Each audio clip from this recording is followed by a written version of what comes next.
Oke, salah. Sebentar, saya lanjutkan lagi.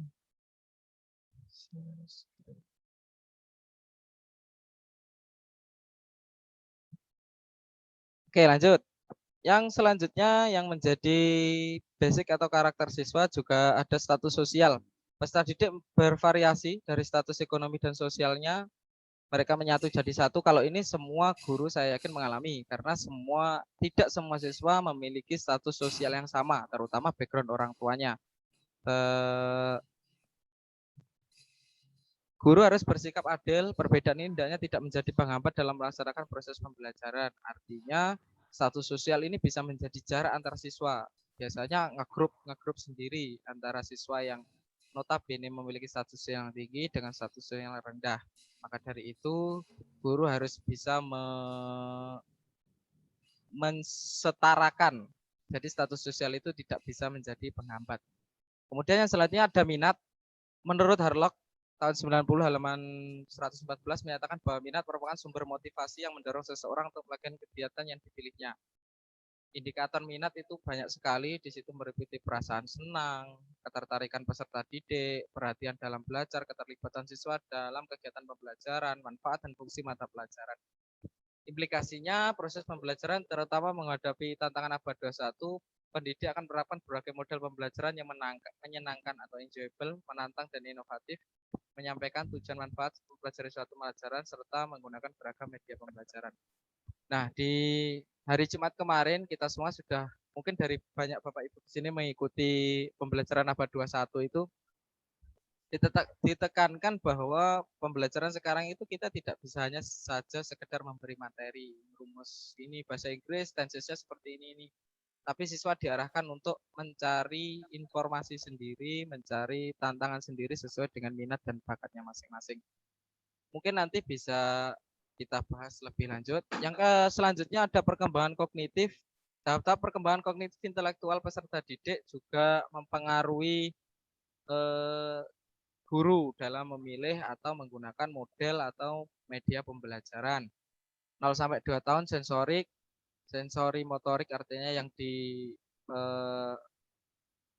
berkembang lebih dulu adalah sensorik dan motoriknya, kemudian 2 sampai 7 tahun tahap preoperasional, yang 7 sampai 11 tahun operasional konkret, 11 sampai 15 tahun operasional formal.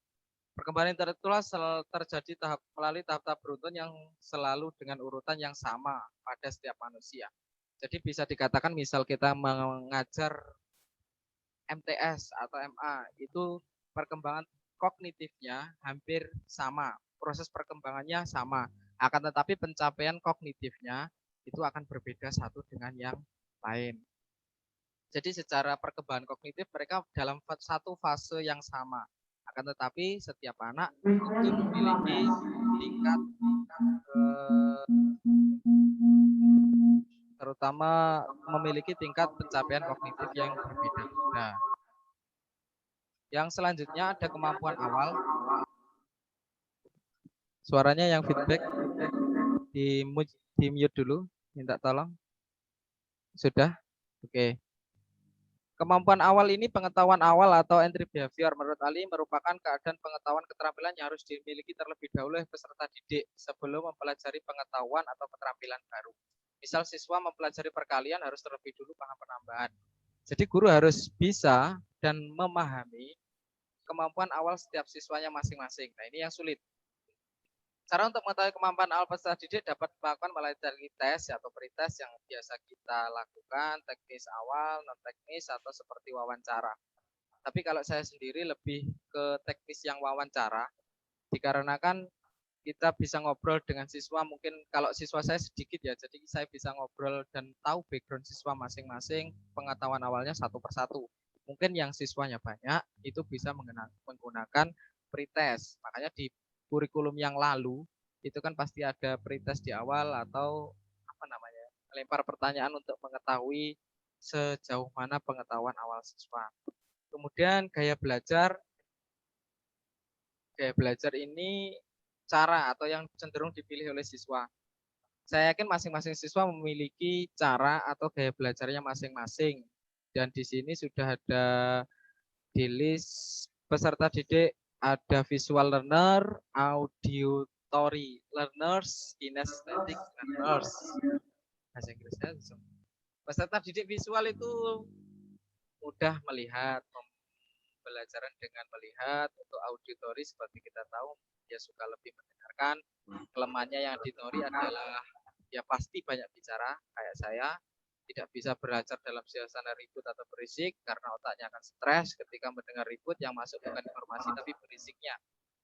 Peserta didik dengan kinestetik itu lebih memilih untuk melakukan sesuatu sambil mempelajarinya. Jadi dengan cara bergerak, menyentuh, meraba, intinya yang bisa dia rasakan secara indrawi. Bisa menyentuh, misalnya dia disuruh ngapal tenses, tentu akan sedikit kesulitan. Tapi ketika dia menghafal sambil diajak ngobrol, mungkin dia akan lebih bisa. Yang selanjutnya adalah motivasi. Motivasi dibagi dua, intrinsik, ekstrinsik. Motivasi intrinsik dari dalam dirinya masing-masing yang bisa kita pupuk dengan stimulus-stimulus. Motivasi ekstrinsik itu dari luar, bisa dari orang tua, teman, guru, dan sebagainya.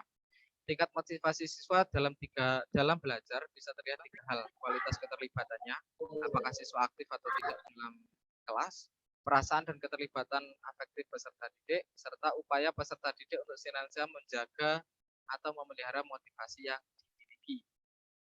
Ya kita tidak bisa menutup mata kalau peserta didik itu ada yang kadang-kadang sangat semangat, kadang-kadang moodnya hilang, dan sebagainya.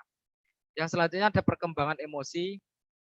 Emosi itu diartikan terbukanya perasaan disertai perubahan-perubahan dalam tubuh, misalnya menegang, jatuh berdebat, dan lain sebagainya. Tanpa keterlibatan emosi, kegiatan saraf otak kurang mampu merekatkan pelajaran dalam ingatan. Suasana emosi yang positif atau menyenangkan atau tidak menyenangkan membawa pengaruh pada cara kerja struktur otak manusia dan akan berpengaruh pula pada proses dan hasil belajar. Bisa diartikan bahwa di dalam kelas seorang guru itu harus bisa membangun emosi dengan siswanya, tergantung dengan emosi apa yang mau guru bangun. Karena siswa kadang ingat pelajaran atau ingat dengan proses pembelajaran itu kadang adalah berdasarkan emosi yang dia rasakan pada saat belajar tersebut.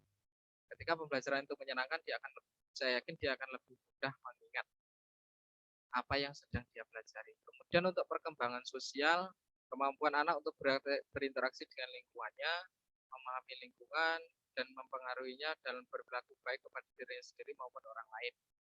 Pengaruhnya ada beberapa faktor, terutama yang paling dekat adalah keluarga. Bagaimana dia dididik sejak kecil sebelum dia menginjak ke bangku sekolah, terus kemudian kematangan emosi, teman sebaya, sekolah tempat dia belajar, dan juga status sosial ekonomi keluarganya. Kebanyakan anak yang, mohon maaf, status sosial ekonominya rendah itu cenderung minder di sekolah, atau malah cenderung sebaliknya. Dia berusaha untuk terlihat hebat untuk menutupi status sosial ekonominya rendah. Dan di sini guru punya peran penting untuk menyetarakan atau paling tidak mengkondisikan kelas untuk tidak saling melihat status sosial ekonomi sebagai perbedaan di dalam kelas. Untuk selanjutnya ada pembelajaran kooperatif dan kolaboratif.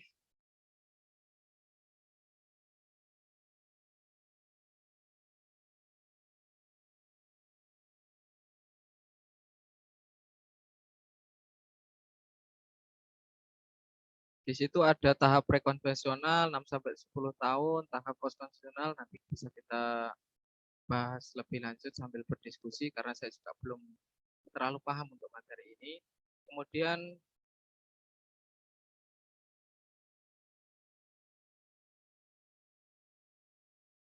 untuk materi selanjutnya yaitu perkembangan motorik. Motorik adalah perkembangan gerakan jasmani yang melalui kegiatan pusat saraf, urat saraf, dan otot yang terkoordinasi. Motorik kasar, gerakan tubuh. Untuk motorik halus adalah otot tertentu anggota wajah, misalnya mewarna, terus menggambar, dan sebagainya. Mungkin itu dari KB 1 dan 2. Untuk nanti jika ada catatan-catatan yang perlu jenengan semuanya berikan di presentasi saya, kita bisa bahas di waktu diskusi setelah KB 3 dan 4 disampaikan oleh Pak Agus. Sementara dari saya share screen dulu. Waktu dan tempat saya persilakan kepada Pak Agus Riwanto dari Bondowoso. Monggo.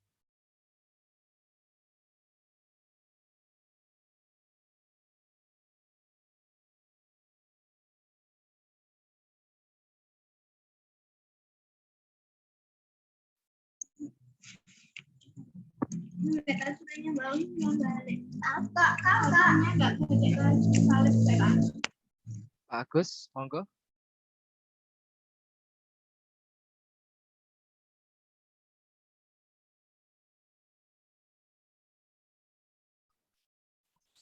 Saya bisa share screen juga apa sampean yang anu nih, Pak? Share screen. Jangan bisa share screen. Oh, oke. Kalau belum bisa, saya improve dari sini. Oke, sudah bisa Pak kelihatannya. Sudah bisa? Bisa apa belum? Coba share screen. Belum bisa. Masih as ke host. Oke, sebentar saya rubah. Oke, sudah. Coba.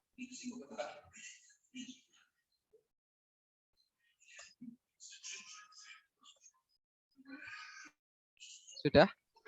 Bisa. Oke. Baru tak download nih yang sampean yang naruh di WA. Sama, itu sama dengan LK-nya. yang KB 3 dan 4 tidak saya rubah, Pak. Oh. Itu kan dari jenengan tadi. Saya yang rubah KB 1 dan 2, KB 3 4-nya sama dari sampean. Saya tidak rubah. Oh.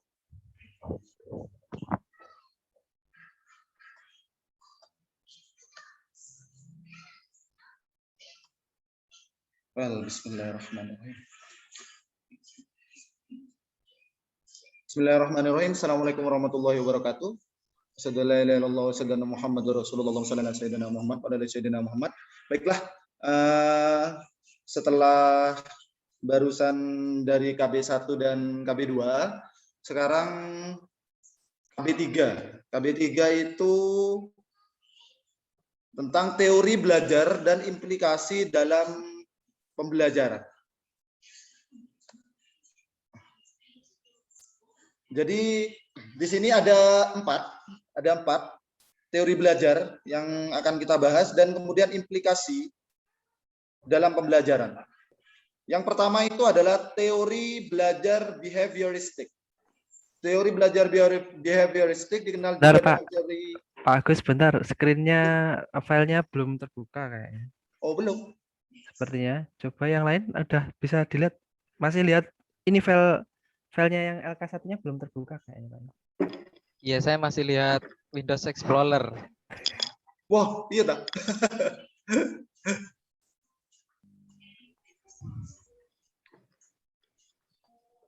Padahal sudah kebuka nih. Kalau sama saya aja yang share screen tidak apa-apa, Pak Agus. Iya, tidak apa-apa, kan sama. Oke. Sampai stop. Oke. Nah, tadi udah belajar deh. Oke kok.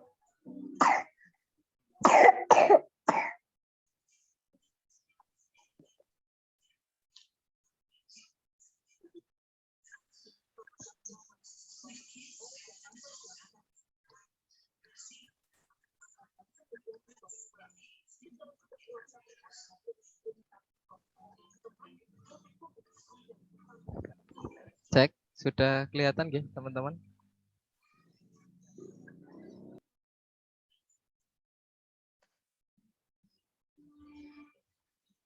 Sudah? Sudah, monggo Pak Gus. Saya persilakan, monggo. Baiklah, yang pertama itu adalah teori belajar behavioristik. Jadi behavior, perilaku. Jadi karena analisis yang dilakukan pada perilaku yang tampak dan dapat diukur, dilukiskan dan diramalkan. Terus kemudian yang penting dari behavioristik ini adalah tentang stimulus dan respon. Jadi intinya pembelajaran dengan teori belajar behavioristik itu selalu ada stimulus, kemudian juga respon. Stimulus itu adalah yang diberikan oleh guru dan respon itu adalah yang diberikan oleh siswa terhadap apa yang diberikan oleh guru. Dan yang diharapkan dari teori behavioristik ini adalah sama. Jadi harus sama dengan apa yang guru sampaikan. Jadi murid dianggap berhasil kalau dia itu memiliki pemahaman yang sama dengan apa yang disampaikan oleh guru. Terus kemudian menurut teori behavioristik, apa yang terjadi di antara stimulus dan respon dianggap tidak penting. Jadi prosesnya dalam teori behavioristik itu tidak penting. Jadi yang penting itu adalah hasilnya. Untuk diperhatikan karena tidak dapat diamati dan tidak dapat diukur. Jadi kenapa proses itu tidak penting? Karena proses itu tidak bisa diamati dan juga tidak bisa diukur. Jadi yang bisa diukur itu hanya hasil. Dan harus sesuai dengan apa yang disampaikan oleh guru, sesuai dengan stimulusnya. Teori belajar behavioristik menyatakan bahwa belajar adalah perubahan tingkah laku. Seorang dianggap belajar jika ia telah mampu menunjukkan perubahan tingkah laku. Jadi, misalnya kita sudah menyampaikan, kemudian tidak ada perubahan tingkah laku, walaupun misalnya kemampuan kognitifnya itu berkembang, tapi kan tidak terlihat, maka itu juga tidak disebut belajar kalau dalam teori behavioristik. Pentingnya masukan atau input yang berupa stimulus dan keluaran atau output yang berupa respon. Stimulus adalah sesuatu apa saja yang diberikan oleh guru kepada peserta didik, dan respon berupa reaksi atau tanggapan yang dihasilkan oleh peserta didik terhadap stimulus yang diberikan oleh guru. Terus kemudian yang penting juga dalam teori behavioristik ini adalah adanya penguatan dan juga adanya reward. Jadi kalau penguatan itu adalah faktor penting dalam belajar, penguatan adalah apa saja yang dapat memperkuat timbulnya respon. Bila penguatan ditambahkan, yang jelas itu ada positif, ada penguatan positif dan juga ada penguatan negatif. Dan di sini yang digunakan untuk meningkatkan respon dari peserta didik jelas adalah positive reinforcement. Demikian juga kalau misalnya penguatan negatif, maka responnya dari siswa itu juga akan melemah. Aplikasi teori ini dalam pembelajaran bahwa kegiatan belajar ditekankan sebagai aktivitas mimetik, mime. Jadi itu harus kayak jiplak. Jadi harus sama dengan apa yang disampaikan oleh guru. Jadi kayak kita misalnya ada pertanyaan, maka jawabannya harus A. Jadi itu kalau behavioristik benar-benar harus sama. Jadi menuntut peserta didik untuk mengungkapkan kembali pengetahuan yang sudah dipelajari. Penyajian materi pembelajaran mengikuti urutan dari bagian-bagian keseluruhan. Pembelajaran dan evaluasi menekankan pada hasil. Jadi yang penting itu hasilnya kalau teori behavioristik. Proses tidak karena tidak bisa diukur tadi. Dan evaluasi menuntut satu jawaban benar. Jadi ya kayak kita biasanya kan selama ini yang sering dilakukan ya behavioristik ini. Jadi harapan kita ya sesuai itu. Tapi ke bawahnya insya Allah akan teori-teori yang lain ini bagus-bagus semua. Terus kemudian kalau misalnya kita bicara tokoh-tokohnya, kalau di rangkuman yang dibuat Bu Iva itu tokohnya disampaikan semua. Karena kalau misalnya disampaikan di sini ini terlalu panjang nanti. Kayak di behavioristik itu ada Edward Lee Chemnick, ada yang kedua itu John Borders Watson, terus yang ketiga itu ada Edwin Roy Guthrie, dan yang paling berpengaruh di teori behavioristik itu adalah Bernhard Frederick Skinner. Dan tiap ahli ini ada hukumnya sendiri, terus kemudian ada teorinya sendiri yang yang lebih menonjol. Misalnya kayak John Borders Watson ini teorinya yang menonjol itu adalah teori conditioning. Jadi harus dikondisikan. Jadi untuk tokoh-tokoh atau ahli-ahli tidak saya tampilkan, cuman di rangkuman yang di Bu Iva itu ada semua. Insya Allah ada semua. Tadi saya juga baca. Insya Allah ada semua. Kalau cuma terus kemudian implikasinya. Implikasi kan implikasi dari behavioristik ini sesuai dengan yang pertama, sesuai dengan tujuan pembelajaran. Yang kedua, sifat materi pembelajaran. Yang ketiga, karakteristik peserta didik. Yang keempat, media. Yang kelima, fasilitas. Jadi untuk implikasinya atau penggunaannya itu dipengaruhi oleh 5 itu. Baiklah, itu tentang teori behavioristik. Terus kemudian yang kedua, teori belajar kognitif. Pengertian belajar menurut teori belajar kognitif adalah perubahan persepsi dan pemahaman yang tidak selalu berbentuk tingkah laku yang dapat diamati dan dapat diukur. Jadi kalau di teori ini prosesnya itu penting. Jadi kalau yang di behavioristik itu proses itu tidak karena tidak dapat diukur, kalau di kognitif ini prosesnya itu yang penting. Di asumsi teori ini adalah bahwa setiap orang memiliki pengetahuan dan pengalaman yang telah tertata dalam bentuk struktur kognitif yang dimilikinya. Teori ini berpandangan bahwa belajar merupakan suatu proses internal yang mencakup ingatan, retensi, pengolahan informasi, emosi, dan aspek-aspek kejiwaan yang lain. Jadi prosesnya itu penting. Jadi pengaruh pengetahuan dia. Jadi tidak kayak di behavioristik tadi. Kalau di behavioristik benar-benar stimulus dan respon. Kalau di sini ada kognitif yang sudah dimiliki oleh peserta didik yang mempengaruhi. Proses belajar akan belajar dengan baik jika materi pelajaran atau informasi baru beradaptasi dengan struktur kognitif yang telah dimiliki seseorang. Jadi itu bedanya dengan yang behavioristik barusan. Jadi benar-benar berpengaruh. Pengetahuan yang sudah dimiliki oleh peserta didik. Jadi pengetahuan baru itu lebih mudah kemudian dimengerti setelah beradaptasi dengan pengetahuan yang sudah peserta didik punya. Menurut teori kognitif, ilmu pengetahuan dibangun dalam diri seseorang melalui proses interaksi yang berkesinambungan dengan lingkungan. Proses ini tidak terpatah-patah, terpisah-pisah, tapi melalui proses yang mengalir, bersambung-sambung dan menyeluruh. Jadi semuanya itu berpengaruh. Selama kegiatan pembelajaran berlangsung, keterlibatan peserta didik secara aktif amat dipentingkan. Jadi kalau tadi di behavioristik itu benar-benar stimulus dan kemudian ada respon, kalau di kognitif ini benar-benar peserta didik itu harus aktif. Jadi harus aktif karena bergantung dengan pengetahuan yang telah dimiliki oleh peserta didik sebelumnya.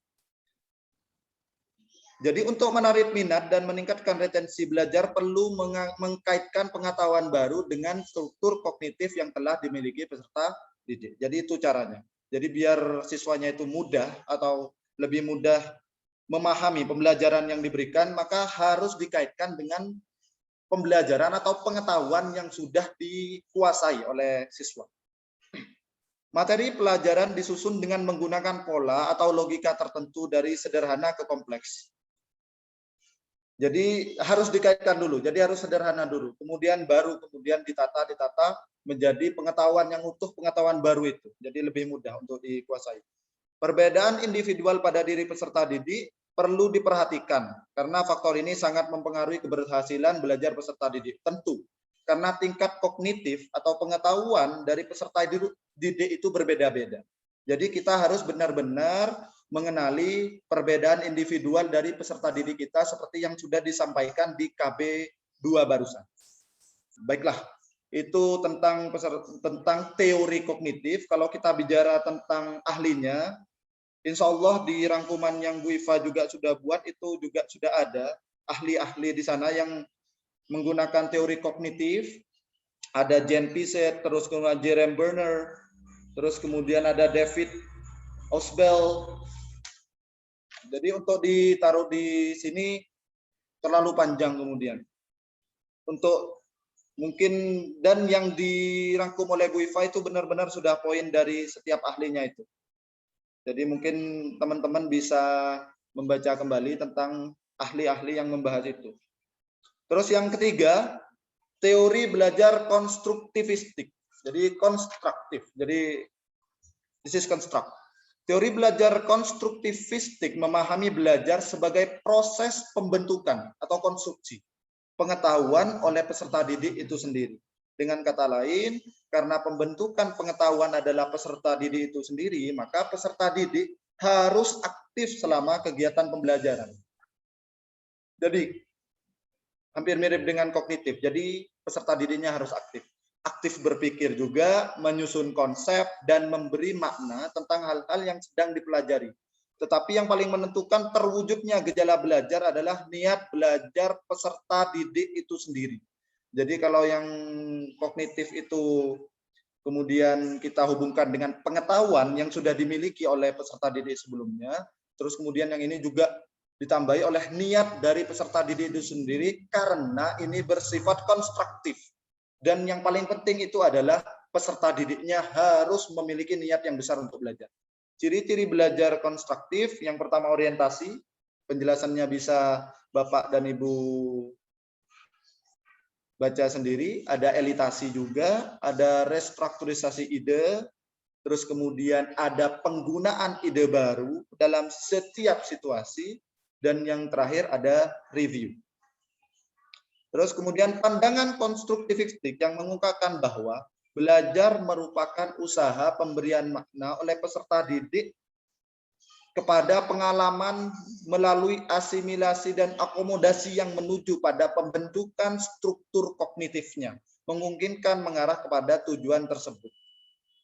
Oleh karena itu, pembelajaran diusahakan agar dapat memberikan kondisi terjadinya proses pembentukan tersebut secara optimal pada diri peserta didik. Peserta didik diberikan kesempatan untuk mengembangkan ide-idenya secara luas. Jadi benar-benar diberikan keleluasaan untuk peserta didik menjadi aktif. Jadi berusaha untuk membangun pemahamannya terhadap pembelajaran yang diberikan. Sementara peranan guru dalam belajar konstruktivistik adalah membantu agar proses pengkonstruksian pengetahuan oleh peserta didik berjalan lancar. Jadi membantu. Jadi tidak kayak di behavioristik yang merupakan teacher center, yang merupakan intinya itu adalah guru. Terus kemudian di kognitif itu guru juga masih berperan besar karena guru itu berusaha untuk mengaitkan pembelajaran terhadap pengetahuan yang sudah peserta didik miliki. Kalau di konstruktivistik ini, guru membantu, hanya membantu proses konstruksinya. Jadi peserta didik benar-benar aktif dalam mengkonstruksi atau membangun pemahamannya terhadap pembelajaran tersebut. Guru tidak mentransfer pengetahuan yang telah dimilikinya, melainkan membantu peserta didik untuk membentuk pengetahuannya sendiri dan dituntut untuk lebih memahami jalan pikiran atau cara pandang peserta didik dalam belajar. Terus kemudian evaluasi belajar pandangan konstruktivistik menggunakan goal-free evaluation. So, this must be free. So, kayak benar-benar beda dengan behavioristik yang benar-benar kalau ini jawabannya A harus dijawab A. Terus kemudian kayak di kognitif juga hampir seperti itu. Terus kemudian kalau di konstruktivistik ini evaluasinya goal-free evaluation, yaitu suatu konstruksi untuk mengatasi kelemahan evaluasi pada tujuan spesifik. Terus selanjutnya. Nah, yang terakhir ada teori belajar humanistik. Ini teori belajar yang paling menurut saya ini yang paling enak karena ada sifatnya ini elistik. Elistik ini artinya bisa mencomot dari semua teori. Karena inti dari teori belajar humanistik ini adalah memanusiakan manusia. Jadi untuk mencapai tujuan memanusiakan manusia itu, teori humanistik bisa mengambil teori apapun, bisa mengaplikasi teori apapun. Intinya begitu untuk teori belajar humanistik. Kemudian untuk sisanya teman-teman bisa baca sendiri. Nah, baiklah itu tentang KB 3 di pedagogik 1. Alhamdulillah. Terus Allah, kalau kurikulum pendidikan Indonesia ini benar-benar saya nyomot karena ini untuk LK-nya, jadi biar tidak terlalu panjang lebar gitu di forum Zoom ini. Jadi persis sama yang di modul. Ini kayak rangkumannya yang ada di modul. Karena tadi insya Allah saya sudah share di grup WA rangkuman yang saya usahakan untuk buat untuk KB 4. Jadi tadi hampir ada, kalau tidak salah ada 5 lembar. Kalau yang ini benar-benar kalau misalnya teman-teman sudah baca rangkuman tentang KB4 yang ada di modul, ini persis sama. Ini persis sama. Atau misalnya kalau saya baca dulu konsep kurikulum. Konsep kurikulum menurut pandangan para ahli dapat dipandang dari 3 konteks, yaitu kurikulum sebagai mata pelajaran, kurikulum sebagai kegiatan pengalaman, dan kurikulum sebagai perencanaan. Ini benar-benar intinya. Kalau misalnya kayak penjelasan, tadi sudah saya rangkum kayak misalnya kurikulum sebagai mata pelajaran. Ya, kurikulum itu adalah apa ya? Kayak sumber. Jadi mata pelajaran apa saja, materi apa saja yang harus disampaikan kepada peserta didik. Terus kemudian kalau kegiatan pengalaman dan kemudian perencanaan di situ juga sudah ada di rangkumannya. Terus kalau yang B, perkembangan kurikulum yang terjadi di Indonesia setelah Indonesia merdeka pada tahun 1945. Dan ini gampang sekali untuk dibaca. Misalnya nanti teman-teman ingin membaca, di situ ada tabel di modul yang menjelaskan perkembangan. Jadi misalnya perubahan dari kurikulum 1947, terus kemudian 1952 itu apa, kemudian perubahannya, yang dikembangkan apa saja. Di tabel yang ada di modul itu sudah jelas sekali. Kalau saya baca mulai dari kurikulum 1947, 1952, 1964, dan seterusnya. Dari ke-10 kurikulum tersebut, jika dilihat dari jenisnya terbagi menjadi 3. Yang pertama, kurikulum sebagai rencana pelajaran. Jadi kurikulum 47 sampai 68. Yang kedua, kurikulum berbasis pada pencapaian tujuan kurikulum 1975 sampai 1994, dan yang ketiga kurikulum berbasis kompetensi yang ada di kurikulum 2004 dan 2013. Terus kemudian yang C, peran utama dari kurikulum yang dinilai sangat penting, yaitu yang pertama, peran konservatif, yang kedua, kreatif dan kritis evaluatif. Peran kurikulum harus berjalan seimbang dan harmonis agar dapat sesuai dan memenuhi tuntutan keadaan. Jika tidak, maka dalam implementasinya akan terjadi ketimpangan atau ketidaksesuaian yang berdampak pada kegagalan dari suatu implementasi yang tidak membakalkan secara tepat pada siswa. Terkait apa yang dipelajari, bagaimana mempelajari, dan mengapa dipelajari. Terus kemudian menyelaraskan ketiga peranan tersebut menjadi tanggung jawab semua pihak. Terus yang D, kurikulum pada dasarnya merupakan suatu sistem. Artinya kurikulum merupakan suatu kesatuan yang terdiri dari komponen-komponen yang saling berkaitan antara satu dengan yang lain. Karena antar komponen saling berhubungan dan saling mempengaruhi dalam rangka pencapaian tujuan, komponen-komponen kurikulum itu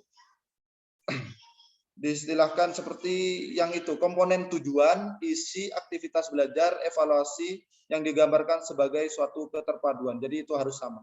Seperti yang kita ketahui, jadi kalau misalnya tujuannya ini, jadi isinya tentang apa kan harus sesuai memang.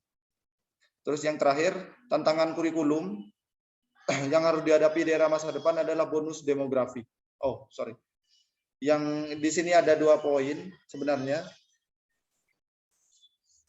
Ini ada bonus demografi, teknologi di ruang kelas, globalisasi, dan perubahan kebijakan pendidikan di abad ke-21. Jadi harus menyesuaikan. Mungkin itu penjelasan tentang KB2 dan KB4. Jadi misalnya ada yang perlu kita diskusikan, monggo teman-teman. Terima kasih.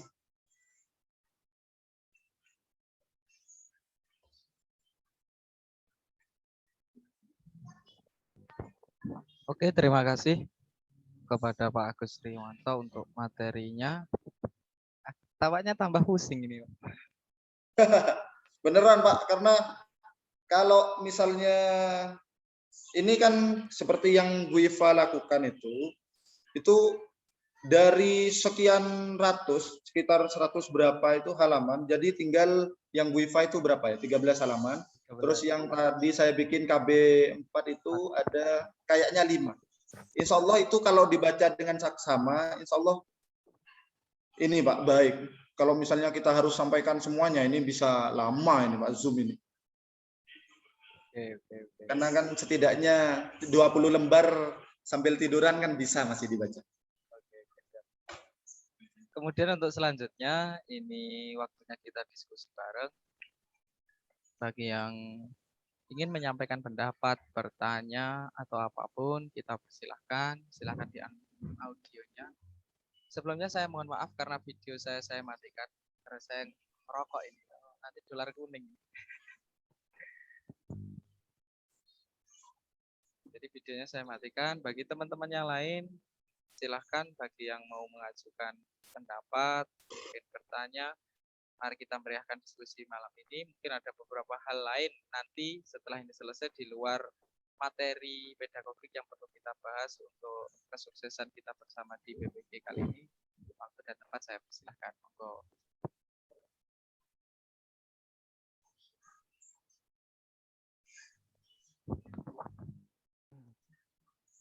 Assalamualaikum.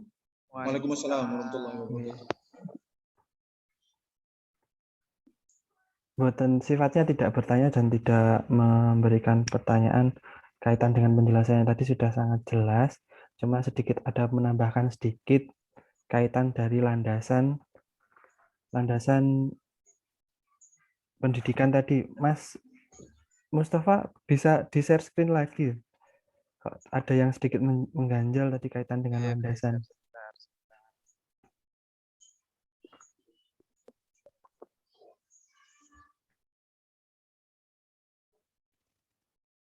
KB1. Gini ku, dicek. Sampun. Landasan ilmu pendidikan ada dua ya, landasan materi. Kalau dari apa sifatnya ada yang material sama konseptual. Yang konseptual kan Ya. dipecah lagi. Dipecah lagi itu yang konseptual yang pertama yaitu landasan filosofis, kemudian landasan yuridis, aturan-aturan. Yang terus landasan selanjutnya landasan empiris ya, nggak disebutkan. Landasan empiris di sini meliputi landasan psikologis, landasan sosiologis, landasan historis,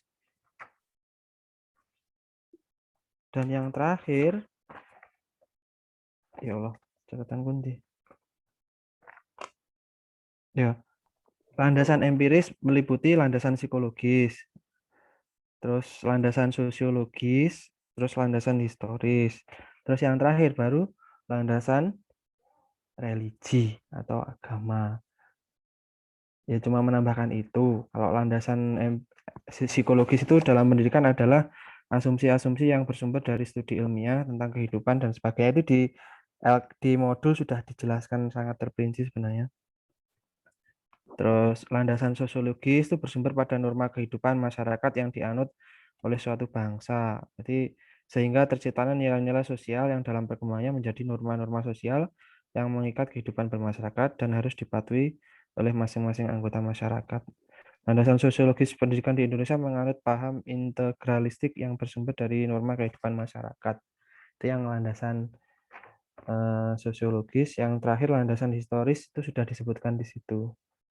Pendidikan Indonesia tidak terlepas dari sejarah bangsa Indonesia sendiri. Terdapat enam tonggak landasan historis pendidikan, yaitu pendidikan tradisional, pendidikan kolonial atau barat, terus pendidikan kolonial Jepang, pendidikan zaman kemerdekaan, pendidikan zaman Orde Lama dan Baru, pendidikan zaman reformasi. Yang terakhir landasan religi adalah asumsi yang bersumber dari religi atau agama sebagai titik tolak atau dalam rangka praktik pendidikan. Nah, ini tadi sudah dijelaskan tentang penerapan landasan ilmu pendidikan dalam praktik pendidikannya belum, Mas?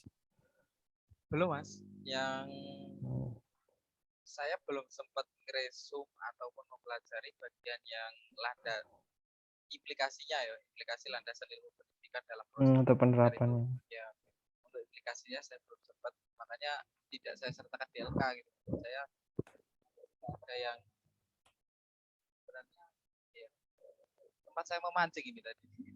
Terima kasih Pak Budi. Jadi memang untuk implikasinya belum saya sertakan di sini karena ribetnya saya membaca dan bingungnya saya meringkas di LK.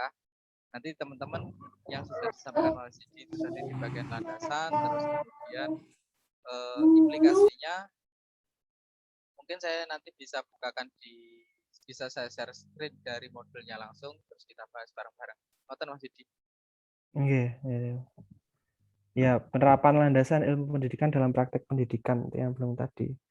Ada landasan filosofi pendidikan melahirkan berbagai aliran pendidik yang muncul sebagai implikasi dari aliran-aliran yang ini sebenarnya di modul sudah ada sih, tinggal baca.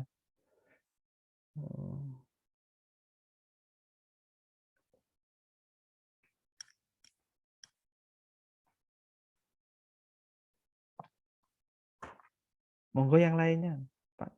Monggo yang lainnya. Alhamdulillah hari ini ada 34 partisipan. Saya cek di grup itu ada 62 anggota. Tapi nanti saya usahakan ini Zoom-nya saya record. Nanti bagi teman-teman yang belum bisa gabung di Zoom, nanti saya usahakan saya bagi videonya. Entah nanti cara baginya bagaimana, saya pelajari dulu. Karena saya jujur saja belum pernah untuk merekod dan membagi video ini. Nanti hasilnya seperti apa saya juga belum tahu. Mungkin yang lain monggo saya persilakan.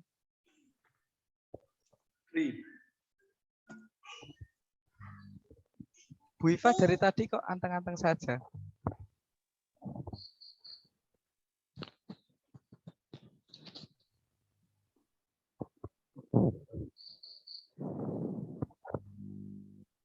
Monggo bagi yang lain.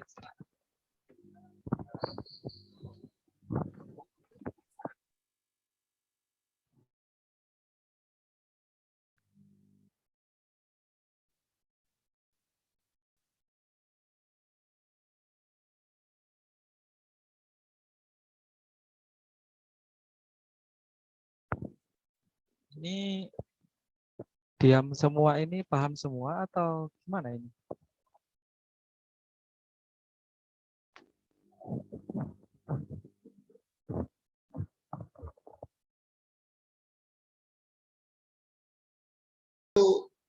Menurut teman-teman apa? Kalau saya sih masih kayak behavioristik kan. Cuman kadang setelah membaca ini ternyata ada teori-teori yang lain yang bisa nyatut semua. Cuman untuk mengambil mengambil nilai, terutama misalnya untuk mengetahui kemampuan siswa itu sudah sesuai dengan apa yang kayaknya itu masih tetap sesuai apa yang kita ajarkan. Kalau misalnya di murid saya, karena murid saya ini keterbatasannya banyak sekali kalau di pondok. Jadi benar-benar perkembangannya itu sesuai dengan apa yang saya sampaikan. Jadi evaluasinya dari sana. Kalau misalnya ada teman-teman yang tahu misalnya kayak free goal yang tadi evaluations yang bebas gitu, apa ada teman-teman yang pernah menggunakannya, jadi caranya gimana? Misalnya kita kan bahasa Inggris sedang belajar tentang misalnya procedure gitu. Jadi goal free-nya kayak apa gitu, pengen tahu.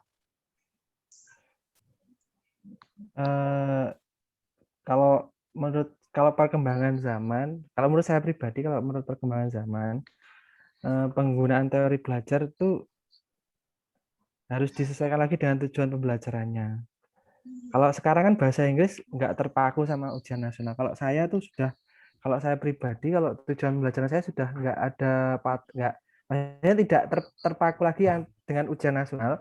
Nah, maka dari itu sekarang itu kalau saya lebih tenang dalam mengajar. Karena apa? Untuk eksperimen ke anak, misal menyampaikan materi ke anak atau mengembangkan proses pembelajaran itu lebih nyaman karena tidak ada tuntutan-tuntutan seperti di UN ada bahasa Inggris, jadi harus bisa kisi-kisi ini dan ini.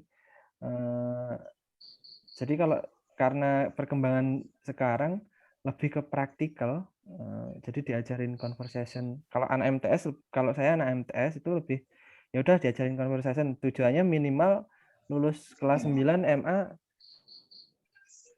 they can speak English. That's nice. I agree. Kalau saya seperti itu karena sudah nggak ada tujuan. Kalau dulu waktu ada ujian nasional ya jelas itu behavioristik sekali. Karena apa? Yang diukur anak lulus nggak lulus kan dari ujian nasionalnya, yang dinilai di akhir dari 3 tahun, di tahun terakhir dia dinilai. Itu jelas penilaiannya dari evaluasinya behavioristik. Sedangkan kalau sekarang saya lebih condong ke prosesnya, evaluasinya bagaimana? Kalau saya mengevaluasi proses. Jadi prosesnya yang dievaluasi. Nanti ketika prosesnya sudah jalan lancar, kalau saya positif thinking aja, nanti di akhirnya anak-anak itu sudah sesuai dengan apa yang ada di perkiraan saya. Seperti itu. Monggo Bu Rizky. Aduh. Monggo Bu Rizky. Ini Bu Rizky yang kemarin lulusan tahun 2018 nih. Oke, Bu Rizky monggo. Ini masih keren-kerennya, Pak. Kalau hanya di chat teman-teman tidak bisa dengar suaranya, tidak semangat ini nanti. Kalau di chat cuma diri doang loh. Iya. Saya monggo sudahan, monggo Bu Rizky. Ini saya lulusan tua loh, Pak. Oh, salah berarti Bu. Apunten nggih. Saya lulus 2004. Saya masih sekolah itu, SD. Apa iya? Nggih. Wah, itu saya SD nih Bu, masih SD. Jadi kalau membahas, maaf nggih, bismillah, ini saya hanya share sedikit lah. Karena kalau untuk semangat dan sebagainya mungkin tidak sebanding dengan teman-teman yang masih fresh begitu. Jadi kalau misalkan saya mau memakai landasan yang mana, kadang-kadang beda kelas itu beda treatment. Jadi anak tuh kayak feedback ke kita, it's not equal. Jadi misal begini, ketika saya bahas soal perubahan kata gitu aja dari verb 1 ke verb 2 begitu ya Pak. Kalau misalkan untuk anak-anak yang katakan kelas IPA yang dianggap agak lebih upper level dibanding yang lain, itu gampang aja kalau seandainya saya pakai behavioristic, saya kasih daftar sekian thread gitu, ada list verb 1 ke verb 2 gitu, mereka suruh hafal, fine. Tapi ada kalanya saya menghadapi siswa yang karakternya itu mereka sukanya moving. Jadi kalau disuruh baca, menghafal begitu mereka nggak bisa. Akhirnya saya ajak keluar kelas, saya pakai bola, saya kasih main yang semacam-semacam itu. Kalau soal landasan-landasan seperti apa ya benar yang tadi disampaikan Bapak Widi ya kalau nggak salah. Siapa tadi yang kembali lagi ke tujuan pembelajaran kita, karena apapun yang akan kita pakai nanti dalam kelas, I'm sure it will be worth enough kalau seandainya nanti kita akan dapat goal yang pas dan tujuan kita tercapai. Begitu, Bapak-bapak, Ibu-ibu. Sedikit saja. Monggo, yang lain. Oke, terima kasih Bu Rizky. Nah, pendapatnya kan kalau di chat tidak luas. Di sini kan bisa luas gitu enak. Oke, terima kasih. Oh, gitu. Maaf kalau masih ada kekurangan. Terima kasih Oh, banyak. tidak masalah. Assalamualaikum. Waalaikumsalam. Monggo bagi yang lain. Forum niki bebas untuk semua, nggih. Jadi yang jangan ada enggak berani. Jenengan niku senior saya semuanya. Jadi saja. Senior. Inilah, saya itu junior.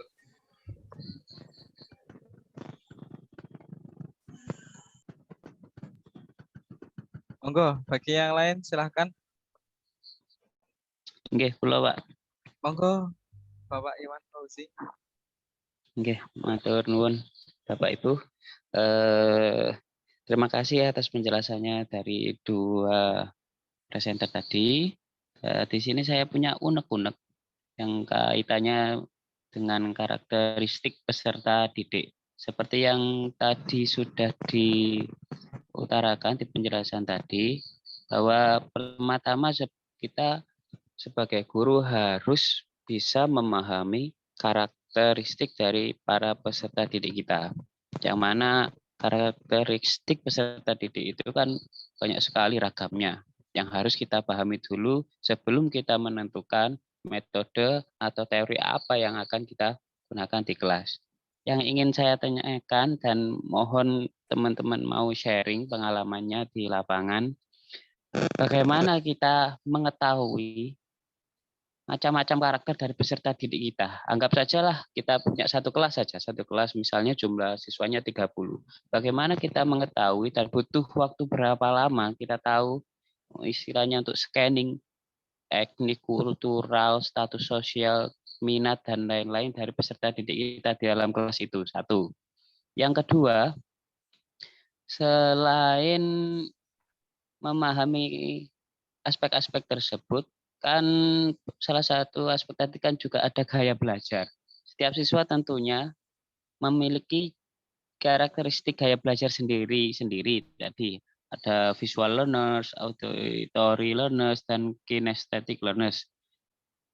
Hubungannya dengan rencana pembelajaran atau RPP yang akan kita buat sebagai modal, kita akan mengajarnya pakai apa-apa dan bagaimana. Misalnya dalam satu kelas itu tentunya beda-beda karakter gaya belajar siswa kita. Nah, bagaimana kita menentukan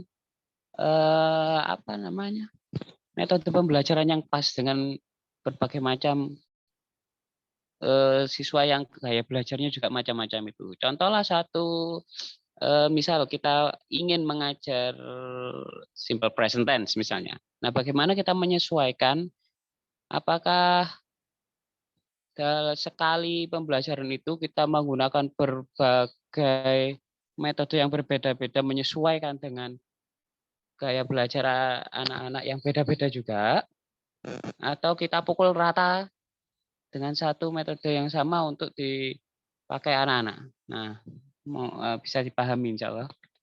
Nah, mohon sharing dari teman-teman untuk unek-unek saya ini. Terima kasih. Oke, saya sampaikan terima kasih untuk Pak Iwan Fauzi. Bagaimana memahami karakter dan butuh berapa lama, terus kemudian macam-macam gaya belajar, kira-kira metode apa yang pas ini dengan masing-masing gaya belajar anak. Untuk selanjutnya saya lebar ke forum diskusi. Monggo bagi yang punya mungkin ide atau gagasan atau apapun lah pendapat dan sebagainya mengenai pertanyaan dari Bapak Iwan Fauzi, saya persilahkan. Monggo.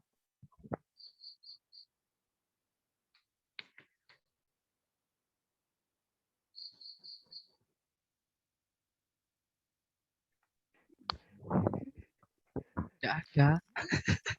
Pergi karena silent semua, moderator aja yang menjawab gimana ini. Baik, wis. Panganan moderator ini. Oke. Kalau pendapat saya, entah ini betul atau tidak. Sebenarnya pemahaman karakteristik peserta didik kalau bagi saya sangat mudah. Bagi saya pribadi. Karena siswa di kelas saya itu bisa dikatakan homois atau hanya satu jenis.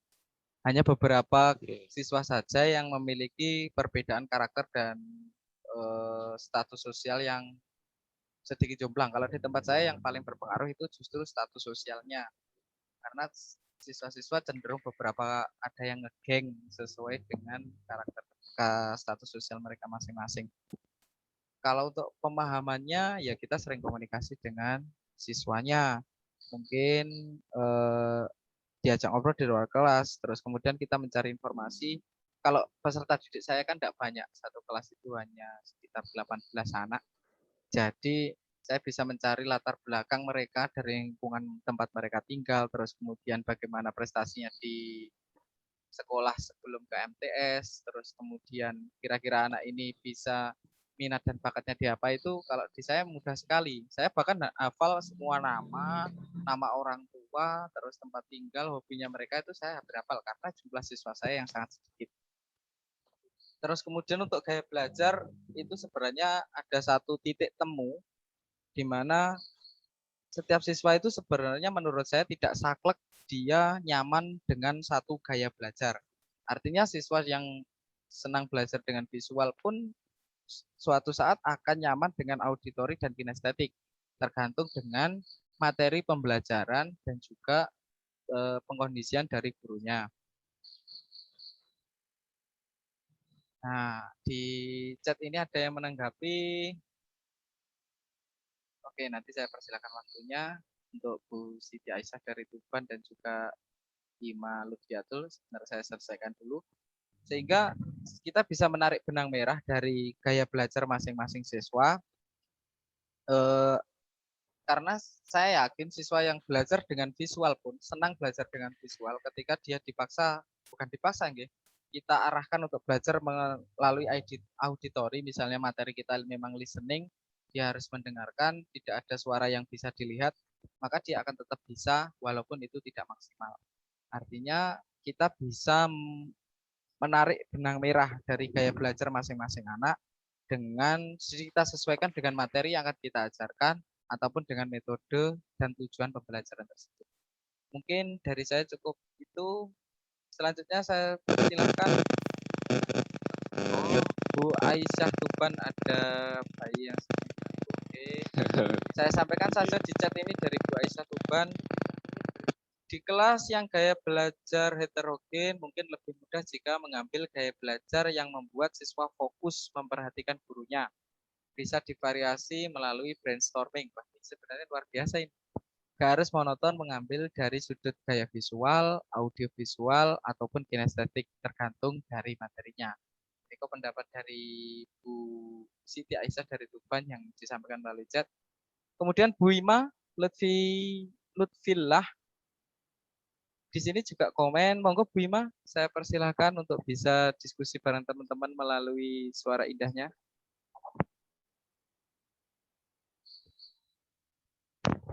Bu Ima Lutfiatul.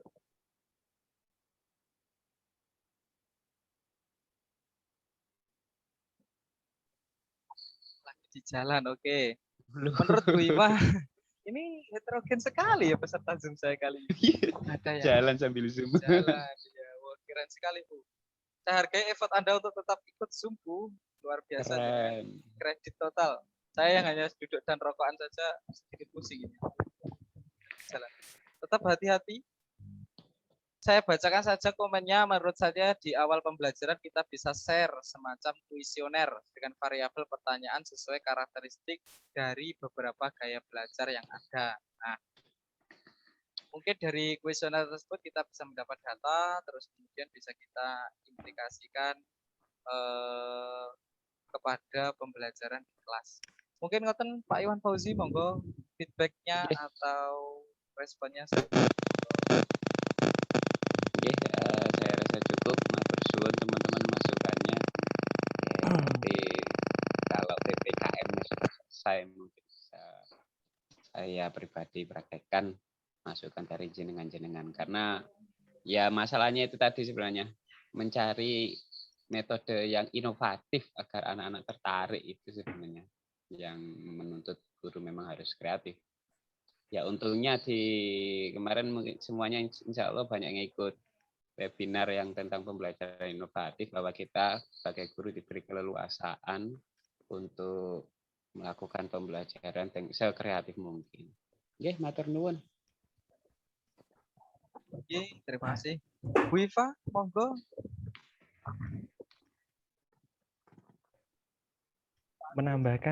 Sifatnya menambahkan saja kaitan dengan itu tadi Pak ya, dengan bagaimana mengenali karakternya siswa yang tekstual sekali. Kalau di teks dari teorinya itu sudah banyak sekali yang bisa digunakan. Yang salah satunya kuesioner tadi, observasi di kelas, macam-macam itu. Kalau saya sendiri kalau di pondok itu kan anak-anaknya memang heterogen, jadi karakternya beda-beda. Jadi kalau saya sendiri ya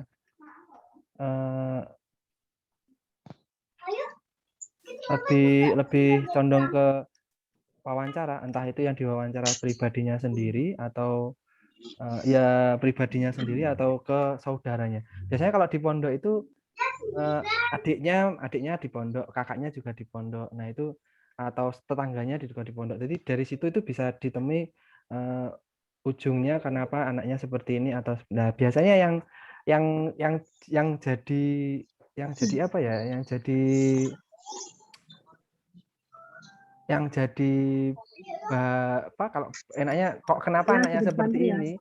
Itu berarti kan anak yang mungkin di kelas sedikit ada gap atau ada masalah atau apa itu. Jadi tidak semua anak sih, tapi kalau beberapa yang ada masalah di kelas baru bisa dengan itu wawancara ditanyai saudaranya atau dianya sendiri ya.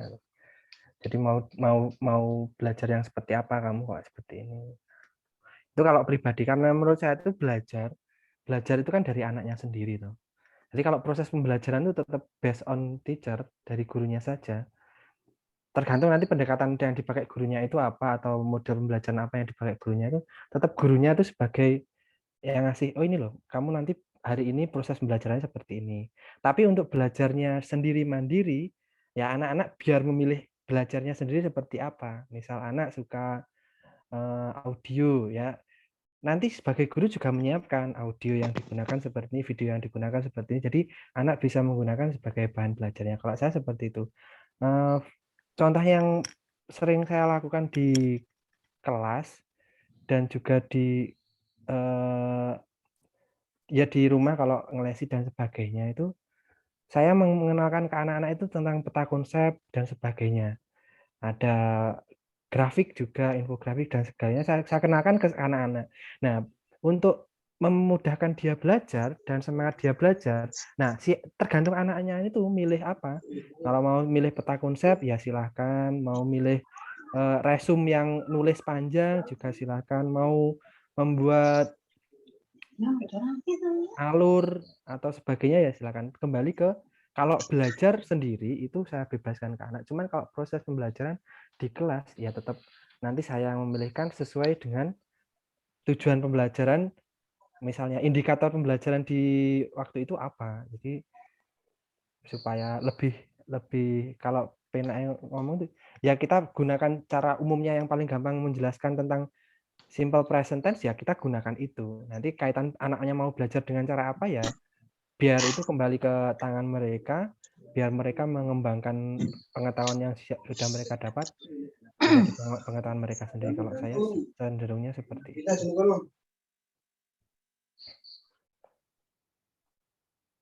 Nah, Pak Khairul Mustafa. Oke, terima kasih Mas Yudi. Viva, Closing aja ya.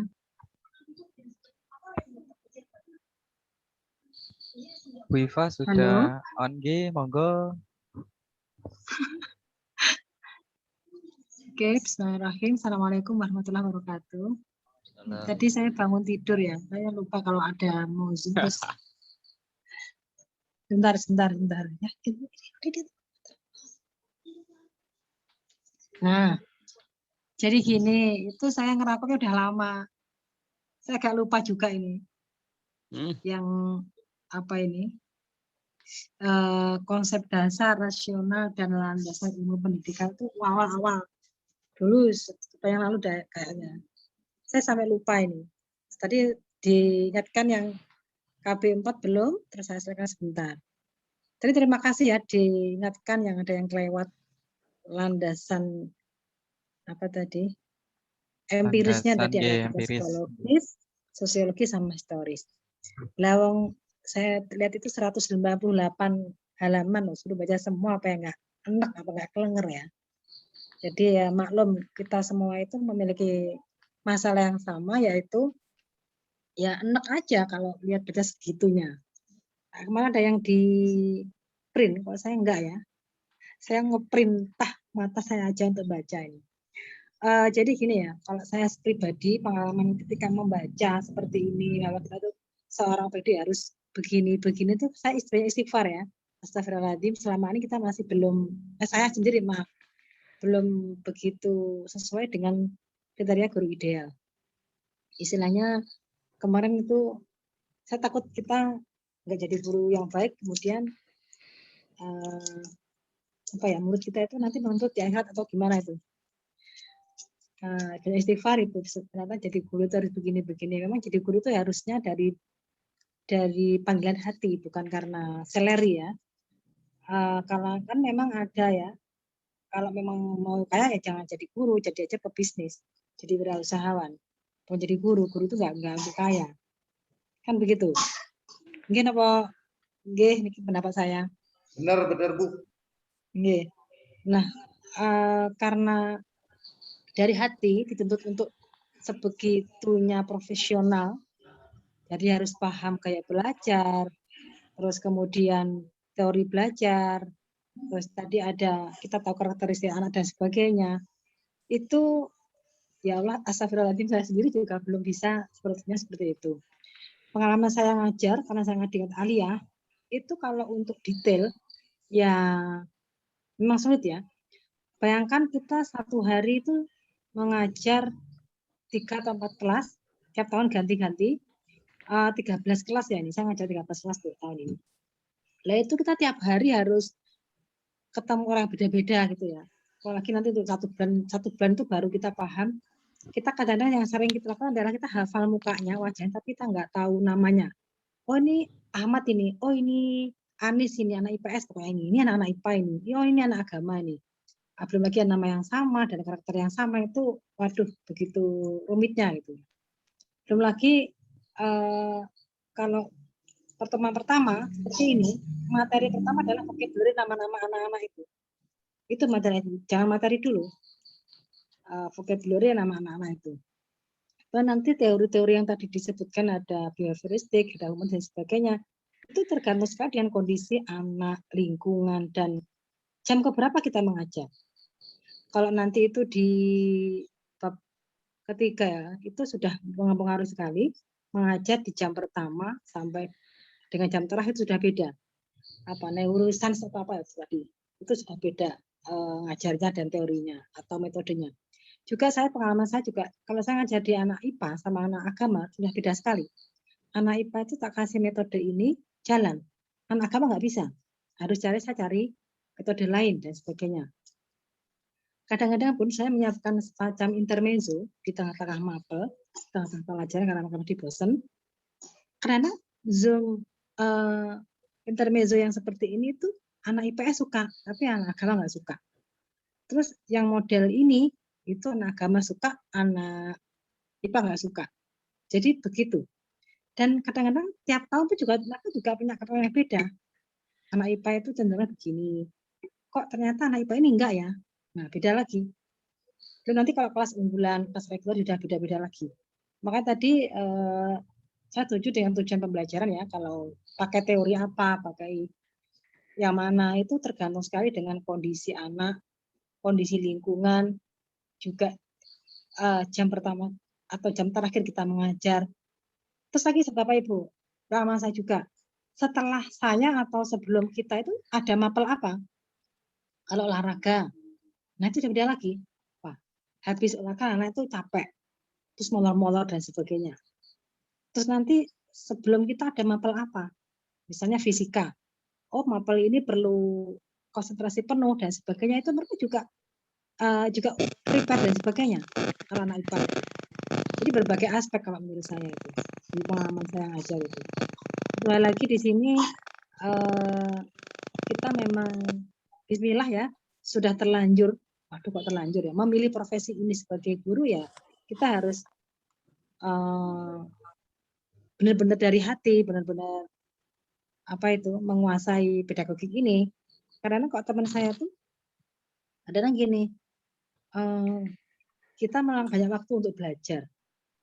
Kamu dapat apa? Dan kalau mereka bisnis, mereka sudah menghitung. Oleh aku sakmene, aku oleh sakmene dan sebagainya. Jangan khawatir Bapak Ibu, kita itu investasinya ada investasi akhirnya begitu. Misalnya ya kita ada anak itu tanya di luar jam kita, itu pengalaman saya. Tuh saya mau mau SBMPTN, minta dilesi atau minta apa yang di luar jadwal. Oke. Terus teman saya tuh gini, kamu kok gelem, kamu kok mau kok, wong ora apa-apa dan sebagainya. Loh, ini amal jariah kita, amal jariah saya nggak punya banyak materi untuk beramal ya, ini amal saya seperti ini, kan nggak berupa materi. Itu yang mohon maaf ini share aja ini pengalaman ya. Saya tahu yang di sini juga lebih senior, apalagi yang di pondokan itu mungkin tingkat anunya lebih tinggi apa ya? Tingkat kesalihan atau apa ini? Keikhlasannya lebih tinggi. Kalau kami saya pribadi ya ini ya, saya masih punya bisnis lain, kadang-kadang ya online shop atau sebagainya, karena sering ninggalin anak. Maksudnya ninggalin anak sih saya tuh kurang kurang menjadi guru yang baik. Makanya saya baca-baca kayak gini banyak istighfar saya. Oh ya Allah, saya belum seperti ini begitu. Jadi ini kesempatan saya untuk ya memperbaiki diri saya sendiri. Kok tahu seperti ini. Itu pengalaman saya ya. Kalau yang bab 1 ini, modul 1 ini, satu hal lagi ya, saya heran di sini ya. Kita itu kalau tentang pendidikan teori kita masih kiblat kita adalah Western ya. Mesti orang-orang Barat, bukan orang-orang kita sendiri. Kenapa ya? Gitu. Kalau dibilang mereka lebih maju, sebenarnya enggak ya. Kita itu orang-orang Muslim itu juga banyak orang-orang yang pintar, orang-orang yang cerdas. Atau mungkin kita kalah iklan, kalah publikasi saja itu ya. Itu pendapat saya sendiri ya. Kok nggak ada tokoh-tokoh yang Muslim dari awal itu. Tokoh-tokohnya kok jenis angel-angel, Kratboard dan sebagainya, angel-angel. Itu ya Bapak Ibu sharingnya. Matur nuwun, Monggo Bu. saya aja. Yang lebihnya mohon maaf. Ya, terima kasih Bu Iva. Saya yang garis bawahi justru yang tokoh itu tadi Bu. Saya juga teori-teori itu semuanya namanya sulit dieja. Padahal di Indonesia ada nama Pak Harvin, Soekarno ya sebagainya. Itu kenapa bisa jadi ahli gitu ya? Padahal di Indonesia banyak sekali. Ketika kita belajar kayak gini nama tokohnya aja sulit dieja. Mungkin bagi yang lain monggo saya persilahkan. Untungnya itu Pak, kita jurusan bahasa Inggris. Kalau yang bukan jurusan bahasa Inggris lebih sulit lagi. Semua istilahnya ini pakai bahasa Inggris. Kalau kita masih bisa mereka-reka. Kalau yang lain bisa habis ini Pak. Iya betul juga gini. Saya ini kan bikin oret-oretan. Saya biar gampang terbaca misalnya nanti pas ujian gitu. Jadi misalnya kayak 3 hukum yang Edward Lee itu, law of readiness, law exercise, law of feedback itu bahasa Inggris semua. Itu kalau jurusan lain habis. Kalau kita kan masih bisa ngira-ngira readiness apa. Terus kemudian kalau misalnya ini kan sharing. Ini nanti misalnya kayak teori-teori ini sebenarnya kan kita sudah tahu, cuma kan kita tidak tahu namanya sebenarnya. Jadi misalnya kayak behavioristik itu pasti sudah kita lakukan, kita baru tahu saja kalau kita nyebutnya behavioristik. Kognitif ya gitu-gitu, ya kita baru tahu saja kalau itu kognitif. Apalagi humanistik yang kita bisa nyomot dari mana-mana teori, bisa dipakai semua untuk memanusiakan manusia. Gitu. Terus misalnya ada teman-teman yang begini, untuk memudahkan, karena saya ini baca benar-benar baca, karena takut ketemu sama teman-teman, waduh ini kok keren-keren, jadi baca KB3 saja tuh bener enak saya. Pak, waduh ini hafalan semua, terus isinya itu benar-benar sudah inti dari inti. Jadi modul itu sudah kayaknya tuh beneran ini inti dari buku ini dicomot, terus ini juga dicomot. Mau tidak dibaca ini inti semua. Kalau teman-teman gimana biar mudah untuk mengingat materi kayak seperti ini. Ini kan nanti ada ujiannya, berhubungan dengan ujian. Saya tadi sempat sharing di awal. Gimana Pak kalau ujiannya nanti misalnya kayak post-testnya, apa bisa kita sharing misalnya kita lewat grup WA begitu, apa kita benar-benar harus berjuang sendiri nanti untuk mengingat materi cepat seperti ini nih, mungkin ada teman-teman yang bisa sharing. Habis-habisan ya belajarnya. Terima kasih. Itu Bapak, itu kalau pengalaman saya nyoba ngerjakan tapi nggak lihat kunci, nanti saya salah berapa kayak gitu. Nanti salah saya Jadi baca kan itu ada kuncinya atau di akhir halaman itu. Saya coba kerjakan di akhir itu formatif sama sumatif tapi tanpa lihat. Baca dulu terus lihat, tapi masih salah masih saya nggak ada yang betul semua. Iya Bu, sama Bu. Saya juga gitu. Saya juga sempat kan kemarin Makanya- juga ikut di ini P3K-nya Dikbud kan, ada pelatihannya kan tryout. Materinya persis ini. Tryout-nya juga gini. Waduh, ini teori semua ya sudah lah, nilainya ya begitu. Ya malah jenengan malah nih bersyukur dong kita jenengan aplikatif kita baru teori.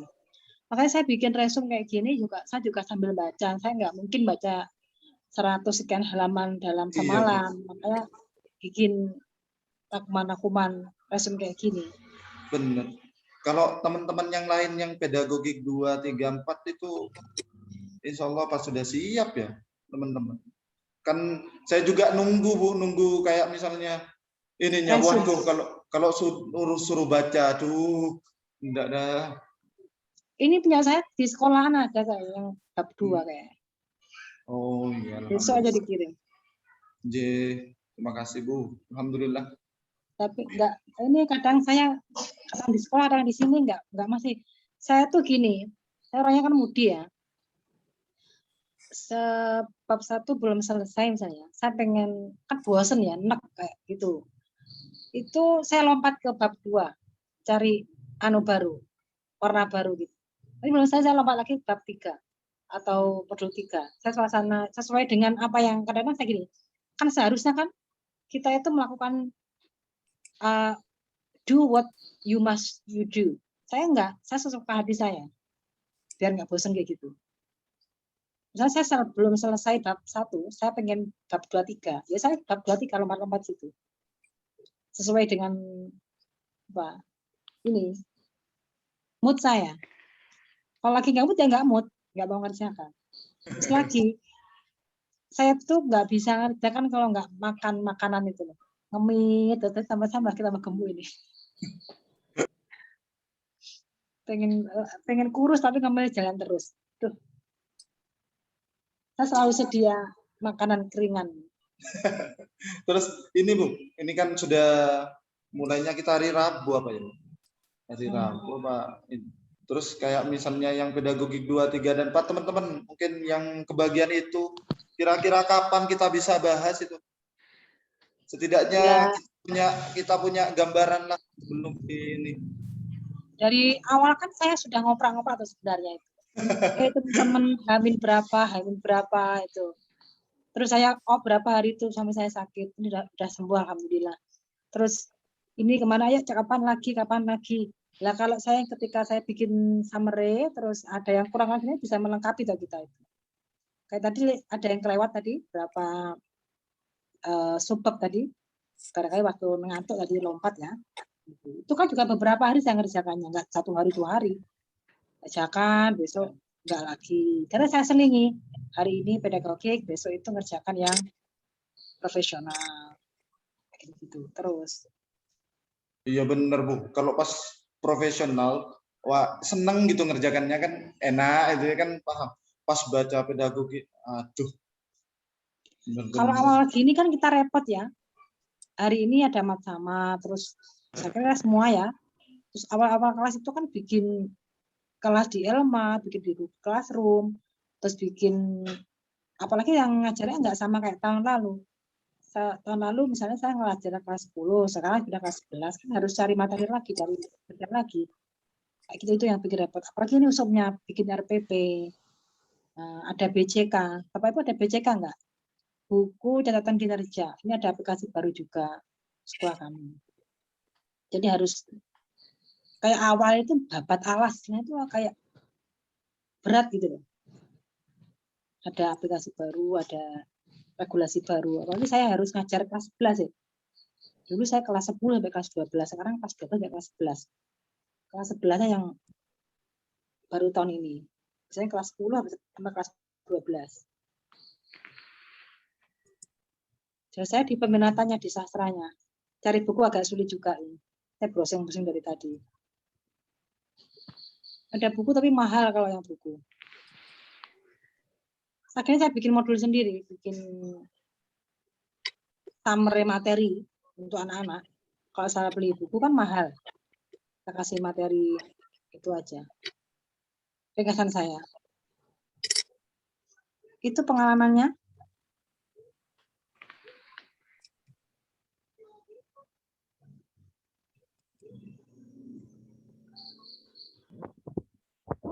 Saya kira itu ya. Entah dilengkapi yang summary chapter modul 2, modul 3, 4-nya. Oke, terima kasih Bu Iva dan Iya. teman-teman Monggo untuk misalnya selanjutnya nggih untuk modul 2, 3, 4 misalnya rangkumannya butuh sudah bisa Oke. di-share, Pak. bisa di-share. Bisa biar bisa dibaca.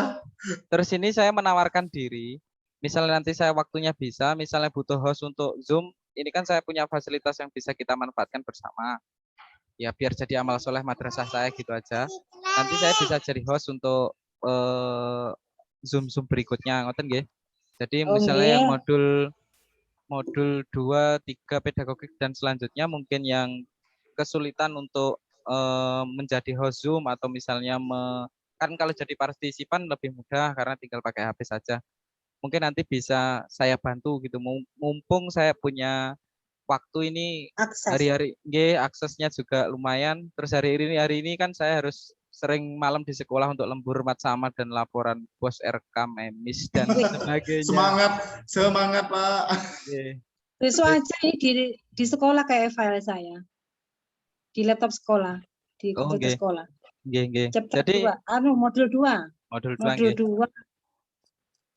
Modul 3 kayak belum sempurna itu tadi. Saya lompat lagi ke modul yang lain. Selanjutnya nggih. Jadi mungkin bagi yang kemarin yang di list di grup ada yang modul 2, modul 3 dan lain sebagainya, nanti bisa di-share di grup, kemudian waktunya Zoom kapan nanti bisa konfirmasi. Misalnya saya waktunya pas bisa, mungkin ya konfirmasinya nggak mendadak, tetap saya usahakan bisa untuk jadi host. Mungkin ngoten? Apa dah? Misalnya teman-teman nih kayak Bu Siti Aisyah yang Tuban kan pedagogi insya Allah bisa diatur gitu. Kalau misalnya sudah rangkumannya sudah gitu bisa di-share di grup WA biar bisa dibaca duluan. Iya, jadi kalau menurut saya siapa aja yang punya monggo di-share nanti biar saling melengkapi gitu toh. Kayak referensi.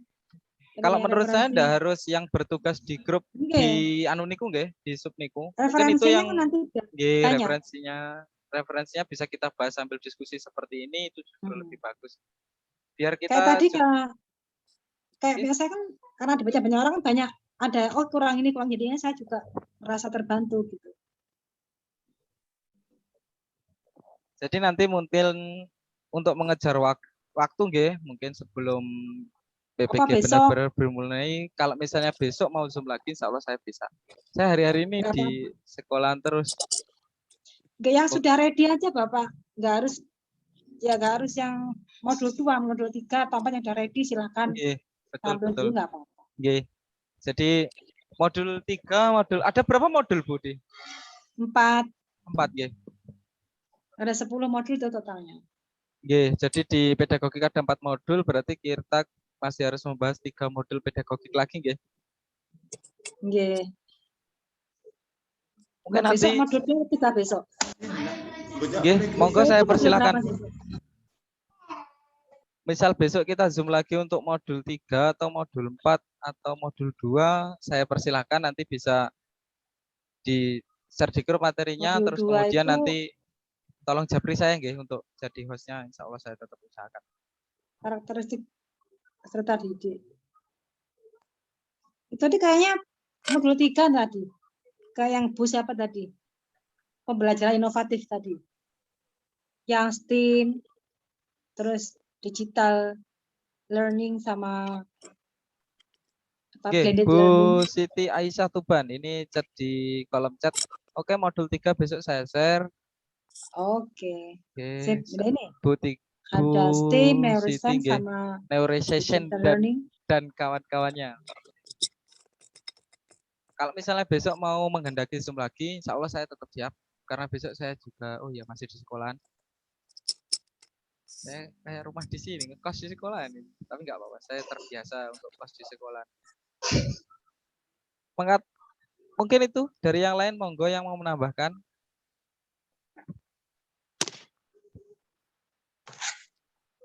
Jika dirasa cukup. Pripun? Yang lain? Saya minta mungkin- pendapatnya. Kalau mungkin dirasa cukup, bisa kita lanjut Ya. diskusi untuk besok, bahan Iya. diskusi besok. Oke, nggih, Pak Iwan Fauzi mengatakan cekap. Mungkin yang lain. Ini saya Yang- putuskan, nggih, J. biar recording saya juga tidak terlalu lama. Untuk pertemuan malam hari ini saya tutup sampai di sini dulu. Kita akhiri dengan baca hamdalah bersama-sama. Alhamdulillahirabbil alamin. Alamin. Semoga bisa menjadi ilmu yang bermanfaat dan menjadi amal soleh untuk kita semuanya. Amin, amin, amin. Dari saya sebagai host ada kurang lebihnya saya mohon maaf. Apabila besok menghendaki Zoom, saya akan buatkan jadwal kembali. Ngoten nggih, terima kasih. Wa akhiran assalamualaikum warahmatullahi wabarakatuh. Waalaikumsalam warahmatullahi wabarakatuh.